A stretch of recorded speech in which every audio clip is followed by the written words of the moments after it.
ज्या महिला आयोगाच्या सुद्धा प्रमुख ज्या कोण आहेत त्या त्यांच्या ट्रस्टच्या त्या विश्वस्त आहेत असं माझ्या कानावर आहे. माझं तर उलट मुख्यमंत्र्यांना म्हणणं हे आहे की ताबडतोब त्यांनी जर राजीनामा, नैतिक दृष्टिकोन राजीनामा जर त्यांनी दिला नाही तर तुम्ही मुख्यमंत्री या नात्याने त्यांचा राजीनामा लगेच घ्या.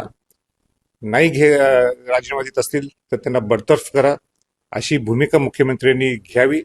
कारण का महिला आयोगाच्या प्रमुख आहेत त्या तिथले विश्वस्त आहेत आणि महिलांच्यावर हा बाबा जो कोण असेल अत्याचार करतो हे ऐकणं सुद्धा ज्यावेळी मला कळालं, मी ज्यावेळी लँड झालो मला कळालं, मला ऐकण्यात सुद्धा मला ते ऐकून ऐकल्यासारखं नाही. ऐकू म्हणजे मला म्हणजे त्या मी रुपेशना सांगितलं मला हे ऐकायचं सुद्धा नाही म्हटलं मी. म्हणजे अशी परिस्थिती निर्माण होते महाराष्ट्रात, ही दुर्दैव आहे. कठोर निर्णय मुख्यमंत्र्यांनी घ्यावा अशी माझी मुख्यमंत्र्यांना विनंती आहे.